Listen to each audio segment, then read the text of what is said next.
कहानी की शुरुआत हमें अमेरिका और रूस के बीच चल रही कोल्ड वॉर के दौर में ले जाती है। इस तनाव भरे समय में रूस के अंदर पैट्रियट नाम की एक सीक्रेट ऑर्गेनाइजेशन काम कर रही होती है। ये ऑर्गेनाइजेशन इंसानों और जानवरों पर खतरनाक एक्सपेरिमेंट कर रही होती है ताकि ऐसे सुपर सोल्जर्स बनाए जा सकें जो अपने देश की हर हाल में रक्षा कर सकें। इन एक्सपेरिमेंट्स के दौरान कई प्रोजेक्ट्स पूरी तरह फेल हो जाते हैं और कई जिंदगियां बर्बाद हो जाती हैं। लेकिन इन्हीं नाकामियों के बीच कुछ एक्सपेरिमेंट कामयाब भी होते हैं। कुछ लोग असाधारण ताकत हासिल कर लेते हैं और सुपर हीरो बन जाते हैं। सब कुछ आगे बढ़ ही रहा होता है कि तभी एक भयानक और रहस्यमयी ब्लास्ट होता है जो पूरी लैब को तबाह कर देता है। इस धमाके में सारे सुपर हीरो प्रोजेक्ट्स खत्म हो जाते हैं और वहां मौजूद साइंटिस्ट्स का भी कोई सुराग नहीं मिलता।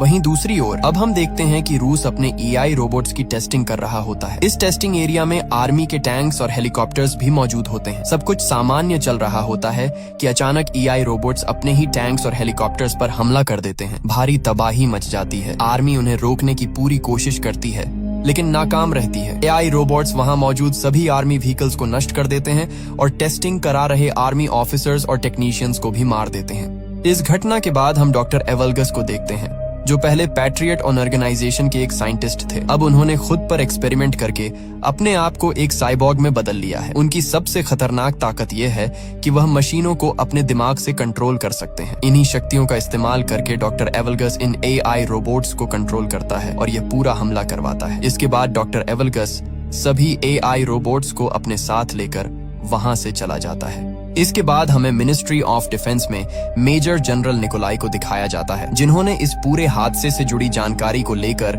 एक इमरजेंसी मीटिंग बुलाई होती है। मीटिंग के दौरान मेजर निकोलाई बताते हैं कि सन 1940 में डॉक्टर एवलगस पैट्रियट ऑर्गेनाइजेशन के टेक्निकल डिपार्टमेंट के हेड हुआ करते थे। उस समय एवलगस मॉडल 1 नाम के एक प्रोजेक्ट पर काम कर रहे थे जिसके जरिए एक खास रिमोट की मदद से किसी भी इलेक्ट्रिक मशीन को कंट्रोल किया जा सकता था।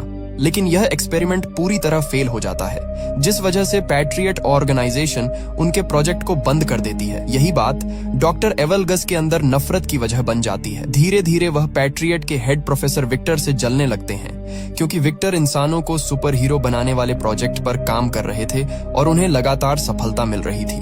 इसी जलन और गुस्से में डॉक्टर एवलगस अपने एक्सपेरिमेंट को पूरा करने के लिए विक्टर की रिसर्च चुराने का फैसला करता है। इस दौरान कई लोग मारे जाते हैं और आखिरकार इस अपराध की वजह से डॉक्टर एवलगस को जेल भेज दिया जाता है। लेकिन जेल भी उसे ज्यादा समय तक नहीं रोक पाती। कुछ समय बाद वह किसी तरह जेल से भाग निकलता है और जाकर अपनी पुरानी लैब में छुप जाता है। जब मिलिट्री को इसकी खबर मिलती है तो वह डॉक्टर एवलगस को पकड़ने के लिए उसकी लैब पर रेड करने जाती है। मगर एवलगस को पहले से ही अंदाजा होता है कि मिलिट्री वहां जरूर पहुंचेगी, इसलिए वह लैब में पहले ही एक बम प्लांट कर देता है। जैसे ही मिलिट्री लैब में दाखिल होती है जोरदार धमाका होता है। पूरा इलाका तबाह हो जाता है और वहां मौजूद सभी मिलिट्री पर्सनल मारे जाते हैं। लैब पूरी तरह से डिस्ट्रॉय हो जाती है। इस एक्सप्लोजन के बाद मिनिस्ट्री ऑफ डिफेंस को यही लगता है कि शायद डॉक्टर एवलगस भी इस धमाके में मारा गया है, लेकिन हकीकत इससे बिल्कुल अलग होती है।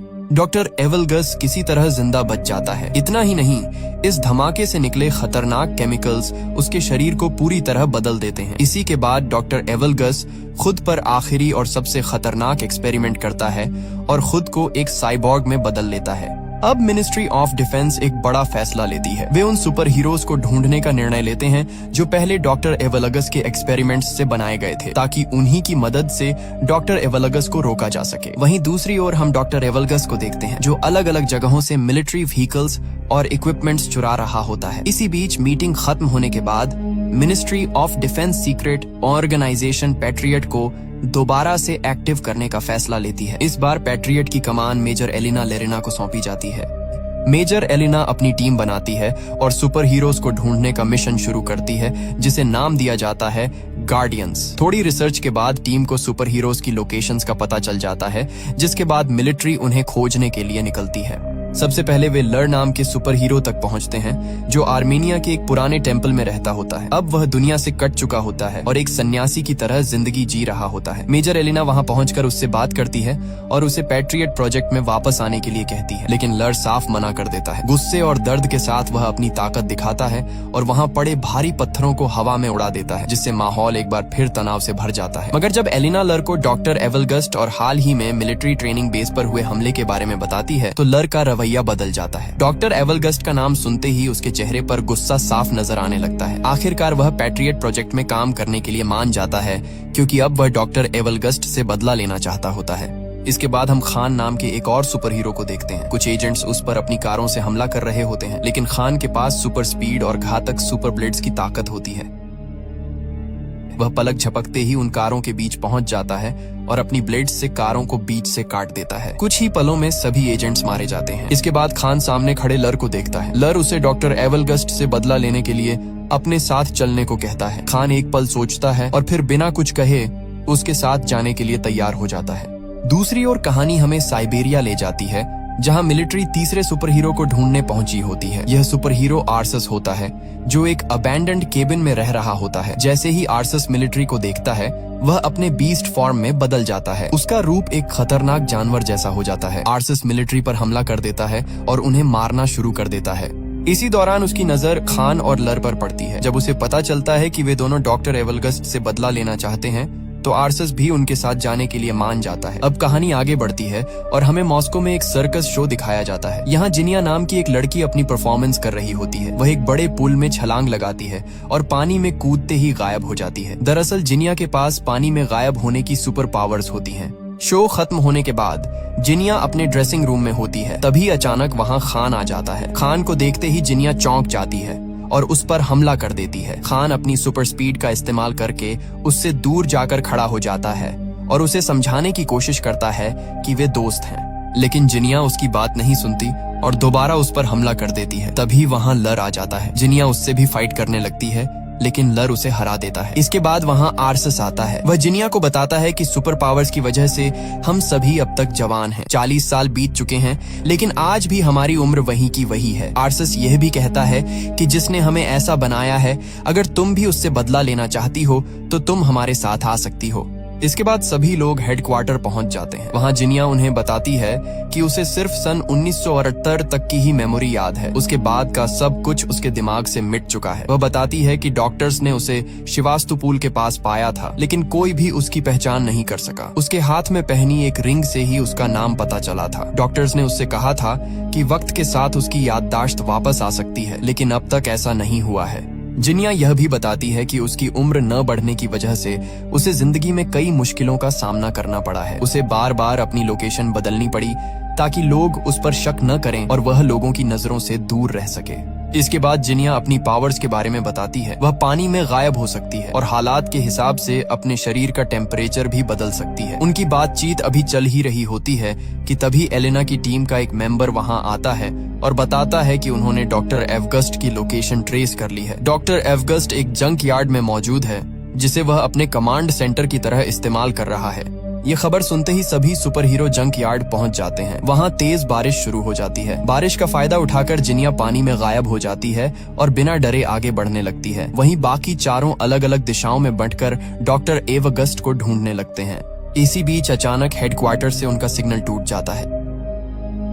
उधर डॉक्टर एवगस्ट के गार्ड्स जिनिया को देख लेते हैं, क्योंकि एवगस्ट ने अपने गार्ड्स को एक्स्ट्रा विजन दे रखा होता है। वे जिनिया के बॉडी टेम्परेचर से उसकी लोकेशन पकड़ लेते हैं और सुपर वेपन से वहीं उसे फ्रीज कर देते हैं। दूसरी ओर खान और आर्सस अपनी सुपर पावर्स का इस्तेमाल करते हुए गार्ड्स पर टूट पड़ते हैं और एक एक करके उन्हें मारने लगते हैं। लेकिन जैसे ही खान कुछ पल के लिए रुकता है, एक सिपाही मौके का फायदा उठाकर उस पर इंजेक्शन शूट कर देता है। इंजेक्शन लगते ही खान बेहोश हो जाता है। वहीं आर्सस को भी डॉक्टर एवगस्ट के गार्ड्स चालाकी से फंसाकर पकड़ लेते हैं। दूसरी तरफ लर अपने शरीर को पत्थरों से कवर कर लेता है। वह अपने दोनों हाथ एक साथ जमीन पर मारता है, जिससे वहाँ हल्का सा भूकंप आ जाता है। इसके बाद वह कई सिपाहियों को मार देता है। तभी डॉक्टर एवगस्ट खुद वहाँ आ जाता है। लर उस पर पत्थरों से हमला करता है और दोनों के बीच जबरदस्त फाइट शुरू हो जाती है।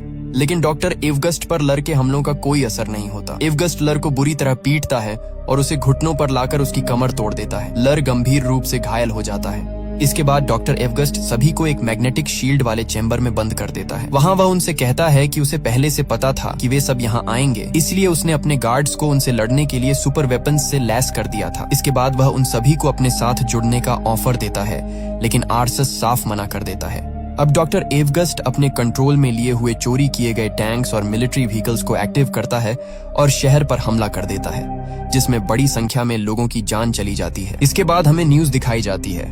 जिसमें बताया जाता है कि मिलिट्री टैंक्स चोरी हो चुके हैं और एक अनजान दुश्मन अपनी आर्मी के साथ मॉस्को की तरफ बढ़ रहा है। हालात लगातार बिगड़ते जा रहे होते हैं। इसी बीच हम डॉक्टर एवगस्ट और मेजर जनरल निकोलाई को एक साथ देखते हैं। यहीं पर यह बड़ा खुलासा होता है कि मेजर निकोलाई ने ही डॉक्टर एवगस्ट के साथ एक सीक्रेट डील की थी। डील ये थी कि अगर मेजर निकोलाई सारे सुपर हीरोज को एवगस्ट के हवाले कर देगा तो एवगस्ट किसी भी चीज को अपने कंट्रोल में नहीं लेगा।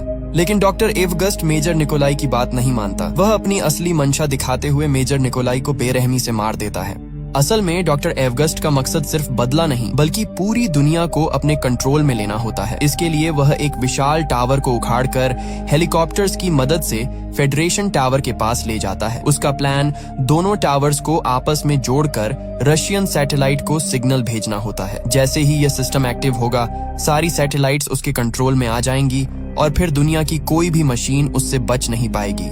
इसी दौरान मेजर एलेना कमांड सेंटर से लर को हेडक्वार्टर ले आती है। जब लर को होश आता है तो वह मेजर एलेना को बताता है कि बेहोशी की हालत में उसने अपनी बेटी को देखा था। उसने अपनी बेटी को बूढ़ा होते और अपनी आंखों के सामने मरते हुए देखा। सुपर पावर्स की वजह से उसकी उम्र नहीं बढ़ी, लेकिन उसकी बेटी वक्त के साथ बूढ़ी होती चली गई। यह याद उसे अंदर से तोड़ चुकी होती है। कुछ ही देर बाद प्रोफेसर विक्टर मेजर एलेना से मिलने आते हैं। वह बताते हैं कि वह कई सालों से छुप कर रह रहे थे, लेकिन जब उन्होंने न्यूज में एवगस्ट को देखा तो उन्हें वापस आना पड़ा। विक्टर कहता है कि एवगस्ट को हराने के लिए उनकी मदद बेहद जरूरी है। वह तुरंत लर का इलाज शुरू कर देता है और मेजर एलिना को एवगस्ट की लैब के बारे में जरूरी जानकारी देता है। इसके बाद मेजर एलिना अपनी टीम के साथ एवगस्ट की लैब पर पहुंचती है। वहां वे सभी गार्ड्स को मारकर गार्डियंस को आजाद करा लेते हैं। आर्सस मेजर एलिना को बताता है कि हर दिन वह एक जानवर में बदलता जा रहा है और उसे डर है कि कहीं वह हमेशा के लिए जानवर ही न बन जाए। एलिना उसे भरोसा दिलाती है कि ऐसा कभी नहीं होने देगी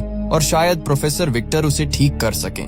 उधर हम प्रोफेसर विक्टर को एवगस्ट की लैब में उसके प्रोजेक्ट्स की स्टडी करते हुए देखते हैं। तभी अचानक वहां डॉक्टर एवगस्ट आ जाता है। विक्टर उसे देखते ही कहता है कि उसने उसके साथ धोखा किया है और सुपर हीरो प्रोजेक्ट पर अकेले काम करके उसके साथ गलत किया है। एवगस्ट गुस्से में कहता है कि अब वह पूरी दुनिया को बताएगा कि असली जीनियस कौन है। यह कहकर वह वहां जहरीली गैस छोड़ देता है और चला जाता है, जिससे विक्टर बेहोश हो जाता है। इसके बाद डॉक्टर एवगस्ट दोनों टावर्स को जोड़कर स्पेस ट्रांसमीटर को सेट करता है। जैसे ही वह सिस्टम को एक्टिव करता है, मेजर एलिना और उसकी टीम को इसकी जानकारी मिल जाती है। मेजर एलिना तुरंत फाइटर जेट्स को डॉक्टर एवगस्ट पर हमला करने का आदेश देती है, लेकिन डॉक्टर एवगस्ट अपनी रोबोट आर्मी की मदद से सभी फाइटर जेट्स को तबाह कर देता है। दूसरी ओर हम एक ऊंची बिल्डिंग पर खान और एलिना को खड़े हुए देखते हैं। खान एलिना को बताता है कि एक फाइट के दौरान अपने भाई को हराने की कोशिश में वह अपनी सुपर पावर्स पर काबू नहीं रख पाया और गलती से अपने ही भाई को मार बैठा। यह बात आज भी उसे अंदर से खाई जा रही होती है।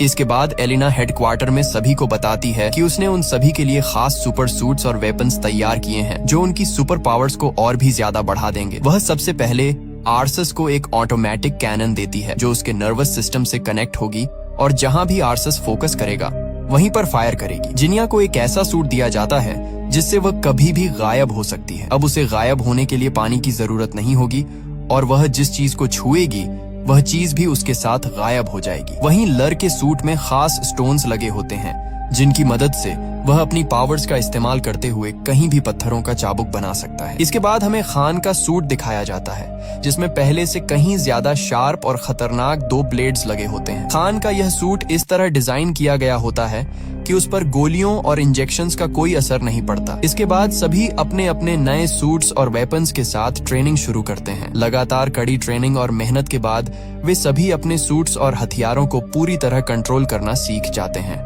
वहीं दूसरी ओर डॉक्टर एवगस्ट रशियन सैटेलाइट को सिग्नल भेजने के लिए दोनों टावर्स को चार्ज कर रहा होता है। उसका प्लान साफ होता है। जैसे ही स्पेस ट्रांसमीटर एक्टिव होगा, सैटेलाइट को सिग्नल भेज दिया जाएगा। इन सब को रोकने के लिए गार्डियंस के पास अब सिर्फ 1 घंटे का समय बचा होता है। मेजर एलिना दोनों टावर्स के चारों तरफ बनी शील्ड को बंद करने के लिए एक प्लान तैयार करती है। प्लान के मुताबिक शील्ड बंद होते ही सभी को तुरंत वहां से निकलना होगा, क्योंकि इसके बाद मिलिट्री मिसाइल्स की मदद से दोनों टावर्स को तबाह कर दिया जाएगा। प्लान के अनुसार सभी आगे बढ़ते हैं। लर एक सीक्रेट टनल की मदद से पहले टावर में घुस जाता है और अपने इलेक्ट्रिक चाबुक से वहां मौजूद सभी गार्ड्स को मार देता है। दूसरी ओर आर्सस अपने ऑटोमेटिक कैनन से दूसरे टावर के गार्ड्स को खत्म करता है, जिसमें जिनिया गायब होकर उसका साथ देती है। गार्ड्स को मारने के बाद जिनिया और आर्सस लर के पास उसकी बिल्डिंग में पहुंच जाते हैं। इसी दौरान खान भी अपने प्लेन की मदद से दोनों टावर्स के पास पहुंच जाता है, लेकिन तभी डॉक्टर एवगस्ट के AI रोबोट्स खान के प्लेन पर हमला कर देते हैं। हमला इतना जबरदस्त होता है कि प्लेन पूरी तरह डैमेज हो जाता है। खान को प्लेन से कूदने में परेशानी होने लगती है। उधर लर, जिनिया और आर्सिस एक बहुत बड़े पाइप पर चलते हुए डॉक्टर एवगस्ट के मेन टावर की तरफ बढ़ रहे होते हैं। तभी एवगस्ट के गार्ड्स वहां पहुंच जाते हैं और उन पर फायरिंग शुरू कर देते हैं। गोलियों की बौछार के बीच आर्सिस का पैर पाइप से फिसल जाता है और वह नीचे लटक जाता है। उसी वक्त लर अपने इलेक्ट्रिक चाबुक की मदद से एक शील्ड बना लेता है और ठीक उसी समय खान प्लेन से छलांग लगाकर उन गार्ड्स के नीचे लगे पाइप को काट देता है। पाइप टूटते ही सारे गार्ड्स नीचे गिर जाते हैं और वहीं मारे जाते हैं। उधर लैब में एलिना को प्रोफेसर विक्टर बहुत ही बुरे हाल में मिलते हैं। कमजोर आवाज में विक्टर उसे बताते हैं कि अगर सभी सुपर हीरो अपनी पावर्स को एक साथ मिला लें तो वे एक बेहद शक्तिशाली एनर्जी पैदा कर सकते हैं। वही एनर्जी डॉक्टर एवगस्ट को हराने का एकमात्र तरीका है। दूसरी तरफ गार्डियंस लगातार गार्ड्स को मारते हुए एनर्जी जनरेटर तक पहुंच जाते हैं। वहां जिनिया अपने शरीर का टेम्परेचर बढ़ाकर जनरेटर को पकड़ लेती है। यह उसके लिए बेहद दर्दनाक होता है, लेकिन फिर भी वह हिम्मत नहीं हारती। जिनिया जनरेटर में शॉर्ट सर्किट कर देती है, जिससे वह बंद हो जाता है। ऐसा करते ही वह बेहोश होकर गिरने वाली होती है, लेकिन आर्सिस उसे संभाल लेता है। जनरेटर बंद होते ही उस टावर की शील्ड हट जाती है। यह देखकर एलिना और उसकी टीम खुश हो जाती है। वे तुरंत उस टावर पर मिसाइल अटैक का आदेश देना चाहते हैं, लेकिन एलिना उनसे गार्डियंस के बाहर निकलने तक थोड़ा समय मांगती है। इसी दौरान गार्डियंस सीधे डॉक्टर एवगस्ट से लड़ने चले जाते हैं। आर्सिस उस पर अपने कैनन से फायर करने ही वाला होता है, लेकिन एवगस्ट उसकी मशीन को कंट्रोल करके बंद कर देता है। इसके बाद लर अपने इलेक्ट्रिक चाबुक से हमला करता है, मगर एवगस्ट उसका चाबुक पकड़कर उसे दूर फेंक देता है। खान भी उस पर अटैक करता है, लेकिन एवगस्ट उसे भी हवा में उछालकर दूर गिरा देता है। तभी जिनिया अपनी पावर से लर को गायब कर देती है। लर अचानक सामने आकर अपने इलेक्ट्रिक चाबुक से एवगस्ट को पकड़ लेता है। खान दोबारा हमला करने की कोशिश करता है, लेकिन एवगस्ट अपनी एनर्जी से चाबुक को तोड़ देता है और सभी को एक साथ दूर फेंक देता है। आर्सिस अपने बीस्ट मोड में आकर एवगस्ट पर हमला करता है, लेकिन अब एवगस्ट इतना पावरफुल हो चुका होता है कि वह एक ही मुक्के में आर्सिस को नीचे गिरा देता है। इसी बीच खान की नजर ऊपर उड़ रहे एक प्लेन पर पड़ती है। वह अपने दोनों ब्लेड्स को रस्सी से जोड़कर प्लेन पर फेंकता है और उसी के सहारे उड़ते हुए आगे बढ़ने लगता है। तभी मिलिट्री दोनों टावर्स पर मिसाइल लॉन्च कर देती है, लेकिन टावर्स तक पहुंचने से पहले ही एवगस्ट उन्हें कंट्रोल करके आसमान में ही नष्ट कर देता है। इसके बाद एवगस्ट उस प्लेन को भी अपने कंट्रोल में ले लेता है और उसे नीचे गिराने ही वाला होता है। तभी खान रस्सी काट देता है और सभी नीचे नदी में गिर जाते हैं। वहाँ मेजर एलिना उन्हें वही बात बताती है जो विक्टर ने कही थी। अगर वे सभी अपनी पावर्स को एक साथ मिला लें तो वे इतनी ज्यादा एनर्जी बना सकते हैं जो डॉक्टर एवगस्ट को हरा सकती है। गार्डियंस ऐसा ही करते हैं और अपनी सारी पावर्स लर को ट्रांसफर कर देते हैं। लर के अंदर इतनी जबरदस्त एनर्जी जमा हो जाती है कि जब वह उसे टावर्स की तरफ छोड़ता है तो वहाँ एक भयानक ब्लास्ट होता है। दोनों टावर्स पूरी तरह तबाह हो जाते हैं और डॉक्टर एवगस्ट भी मारा जाता है। इसके बाद न्यूज में दिखाया जाता है कि मॉस्को को मिलिट्री ने एक अनजान दुश्मन से बचा लिया है। असल में गार्डियंस की पहचान अभी तक पब्लिक नहीं की गई होती है। सब कुछ खत्म होने के बाद एलिना सभी गार्डियंस को धन्यवाद कहती है। इसी हादसे के बाद जिनिया की याददाश्त भी वापस आ जाती है। अब सभी वहां से जाने लगते हैं, लेकिन तभी मेजर एलिना उन्हें बताती है कि बाकी के गार्डियंस भी मिल गए हैं और इसी के साथ ये फिल्म यहीं पर खत्म हो जाती है।